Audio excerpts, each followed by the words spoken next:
Sony Xperia XZ2 Premium menurut gue bisa jadi pilihan alternatif yang lebih baik dibanding XZ3, di harganya juga yang lumayan lebih murah. Apakah worth it dibeli? Yuk langsung aja kita review Xperia XZ2 di tahun 2020.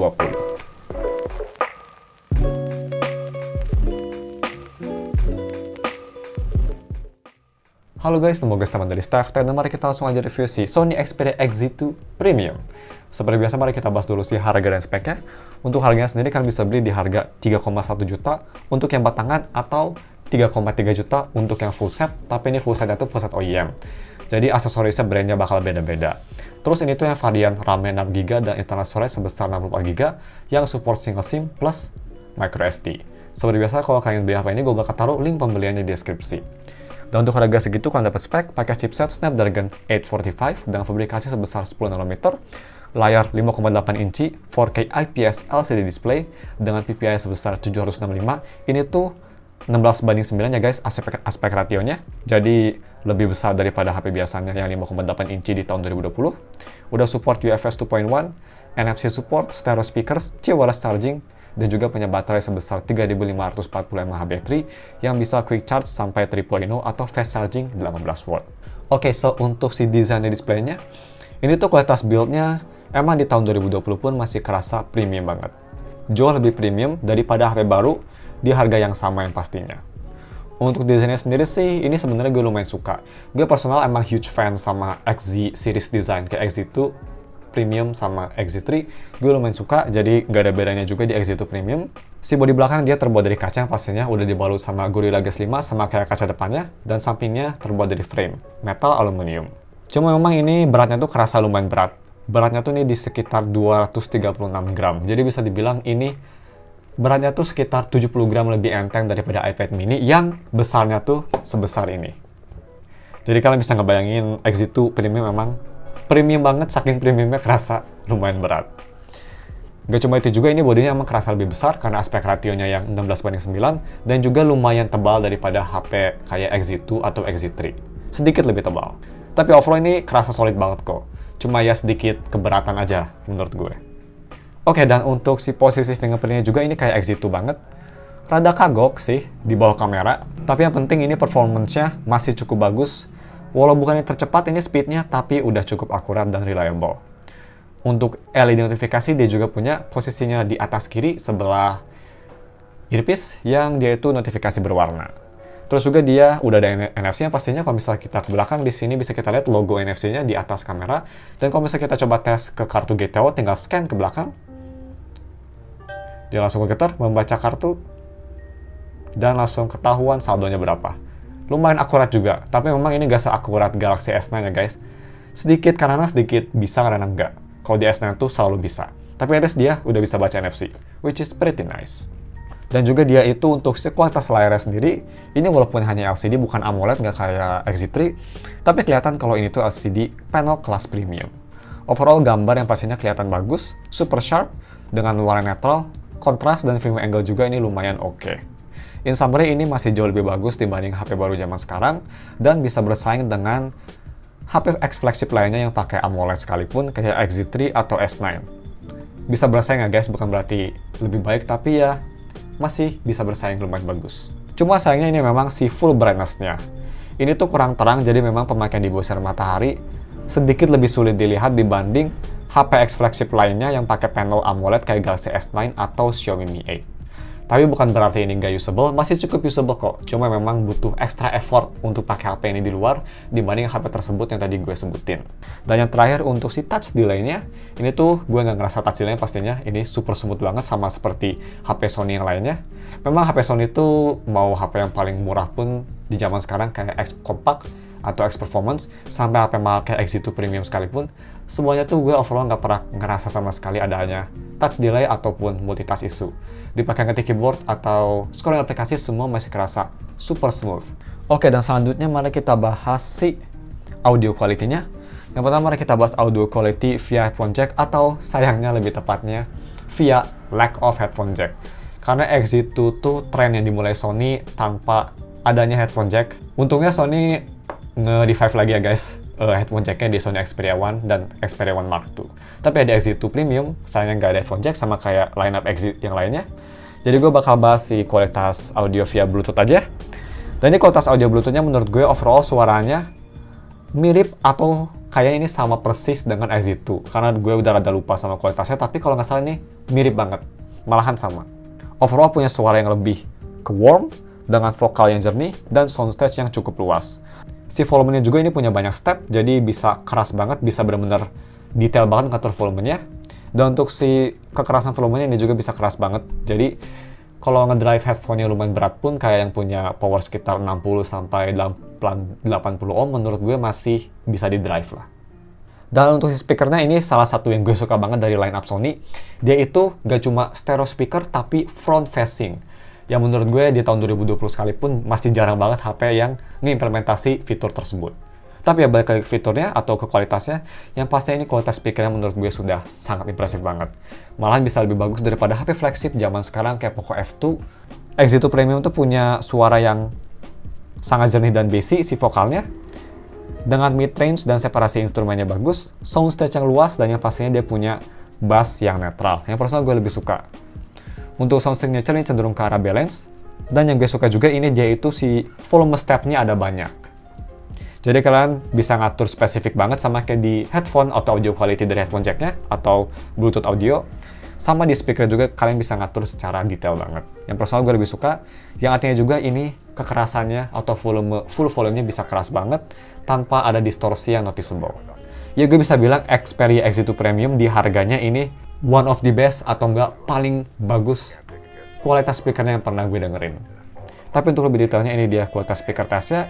Ini hanya gambaran kasar aja, jadi nggak bakal full detail. Tapi kalian bisa ngeliat kalau kualitasnya ini memang superior dibanding HP lainnya yang harga sama, mau itu baru atau second. So ya, grab your headphones. This is the example of Exit 2 Premium speaker.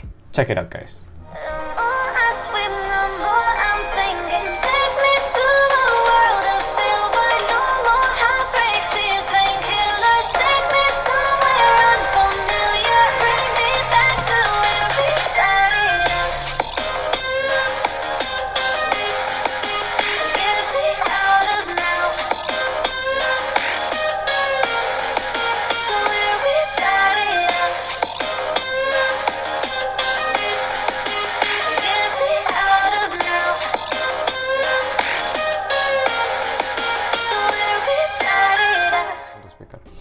Oke, dan untuk si kualitas kameranya, di kamera belakang tuh dia punya megapiksel sebesar 19 megapiksel dengan f1.8, jadi bukaannya lebih besar dibanding Xperia Exit 2.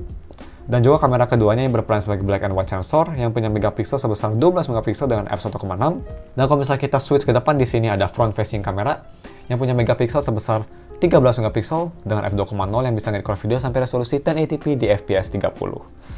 Dan untuk kualitas kameranya menurut gue di tahun 2020 sekalipun ini masih sangat bagus banget. Ya masih ada bau-bau HP flagshipnya lah. Yang artinya ini dynamic range masih kelihatan sangat bagus dengan kontras yang oke, detail yang sharp, dan juga masih punya warna yang natural. Kalau mau dibandingin dengan Exit 2 sih ini kualitasnya menurut gue mirip-mirip, tapi gue bisa bilang sedikit lebih clear kualitasnya di Exit 2 Premium. Mungkin berkat bukaannya yang lebih besar. Gak cuma itu juga, karena bukanya lebih besar, ini foto low light-nya kerasa lebih bagus, sedikit lebih bagus juga dibanding Exit 2 biasa.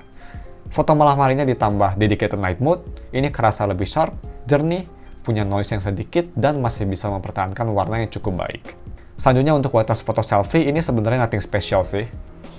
Karena HP flagship kan biasanya tuh kurang terlalu fokus sama selfie kamera, jadi emang kelihatan banget kualitasnya not the best. Tapi masih oke kok, punya detail yang masih sharp, fokus yang bagus, dan juga warna yang vibrant. Kalau mau dibandingin sama HP X flagship lainnya pada zamannya kayak S9 atau Exit 3, kualitasnya memang ini masih bisa bersaing. Tapi kalau misalnya mau dibandingin sama HP baru, yang 3 jutaan, gue bisa bilang masih lebih bagus di HP baru. Karena rata-rata HP baru, terutama HP Cina, itu fokus ke selfie ya guys. So ya.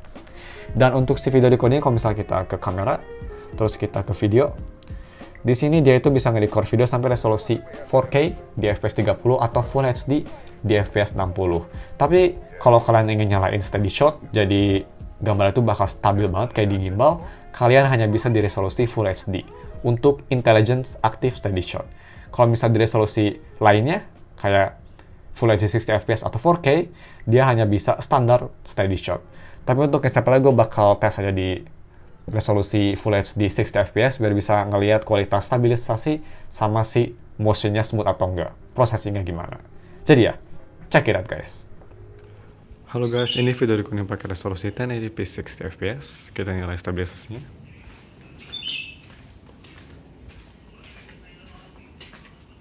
Damn, kelihatannya sih di kameranya kayak stabil banget, tapi kalian bisa nilai di hasilnya gimana?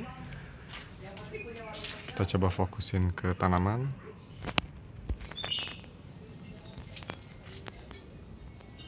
Overall shot. Dan ya, kalian bisa nilai sendiri dynamic range, kualitas audio, dan si overall kualitas stabilisasinya gimana. Very nice. Next, untuk si gaming performance-nya, Exynos Premium itu pakai chipset Snapdragon 845 dan fabrikasi sebesar 10 nanometer. Chipset ini memang di tahun 2020 udah mulai kerasa tua, tapi bukan berarti jadi lambat ya guys. Main game berat apapun di Play Store-nya masih bisa di settingan mix, medium, high. Untuk tesnya seperti biasa, gue coba main game PUBG, yang pastinya di settingan smooth extreme, tapi kalian bisa juga di settingan HDR ultra frame rate. Dan overall gue bisa bilang ini performance-nya masih sangat bagus banget. Tidak ada lag sama sekali dan juga FPS-nya stabil tanpa range stutter. Tapi menurut gue yang paling penting yaitu si sensitivitas layarnya.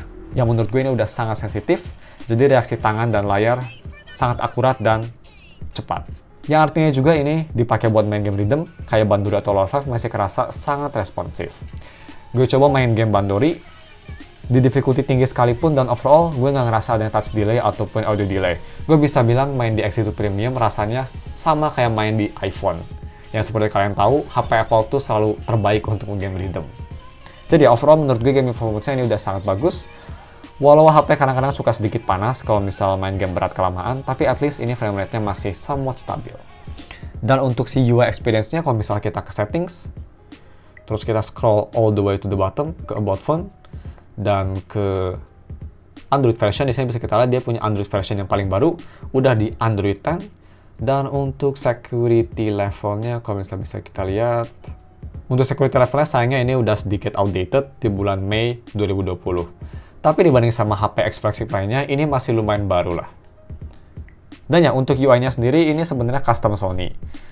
Tapi kalau misal gue lihat nih, UI Sony dari dulu sampai sekarang lebih ke stok Android ya. Memang sedikit berbeda, kayak app drawer-nya itu beda daripada HP stok Android, tapi dia konsepnya masih sama, kerasa enteng dan juga responsif.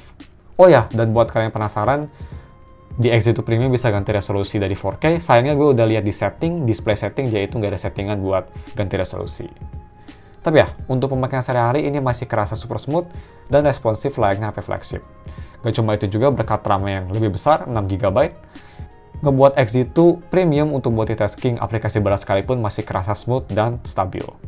Dan untuk si DRM infonya, kalau misalnya kita ke DRM info, karena ini HP flagship, jadi gak usah dipertanyakan lagi, dia udah support HDR10 dan udah support Widefine L1. Kalau mau nonton Netflix atau streaming service lainnya bisa di resolusi yang paling tinggi. Yang menurut gue sangat benefit banget untuk Sony Xperia Exynos Premium. Last but not least, untuk si ketahanan baterai atau battery life-nya, dia tuh punya baterai yang memang walaupun kelihatan besar, sekitar 3540 mAh, dan juga udah support fast charging 118W atau quick charge 3.0, tapi ini layarnya tuh karena besar dan juga resolusinya tinggi, baterai segitu performance-nya lebih kayak baterai sekitar 3000 mAh-an. So ya, untuk ketahanan baterainya ini di tahun 2020 memang kerasa kurang bagus. Dengan pemakaian gue yang enteng seperti biasa, hanya sosial media dan nonton Netflix, Exynos Premium bisa tahan dari jam 6 pagi sampai jam 6 malam. Untuk SOT-nya sendiri, kalau misalnya kita ke album, gue udah screenshot, gue bisa dapat screen on time sekitar 6 jam 6 menit. Yang kalau misalnya mau dibandingin sama HP zaman sekarang ini kerasa buruk banget. Tapi kalau misalnya mau dibandingin sama HP X flagship kayak S9, S8, V30 Plus atau XZ3, battery life segini menurut gue udah cukup impresif. Dan untuk si charging speed-nya sendiri, gue ngecas pakai charger 18W. Dari 20% sampai 100% itu butuh waktu sekitar 1 jam 47 menit. Not the fastest, but good enough. So ya, untuk konklusinya, menurut gue, Xperia Exynos Premium bisa jadi pilihan alternatif yang lebih baik dibanding XZ3. Kenapa? Karena Exynos Premium punya menurut gue, build quality yang super premium, kualitas kamera yang masih bisa bersaing banget, kualitas speaker yang menurut gue, even HP zaman sekarang pun bisa kalah, sangat bagus banget, dan juga punya kualitas layar yang high quality. Gak cuma itu juga, menurut gue ini buat kalian yang lebih suka HP besar dengan aspek ratio normal di 16:9, menurut gue X2 Premium tuh cocok banget buat content consumption kalau misalnya mau dibandingin dengan Galaxy S9, X2 atau X3. Kerasa lebih natural aja karena aspek rasionya yang normal 16:9 dan size layarnya yang lebar, yang gendut lah bisa dibilang. Kelemahannya yang mungkin yang gue rasa hanya dari berat dan baterainya aja. Yang beratnya memang menurut gue ini sedikit keberatan untuk personal opini gue, dan untuk battery life-nya memang seperti HP X-Flagship lainnya nggak sebagus HP zaman sekarang. Tapi asalkan kalian gak main game kok, satu hari masih bisa viable. So ya, kalau misalnya kalian ingin beli HP ini, gue bakal taruh linknya di deskripsi.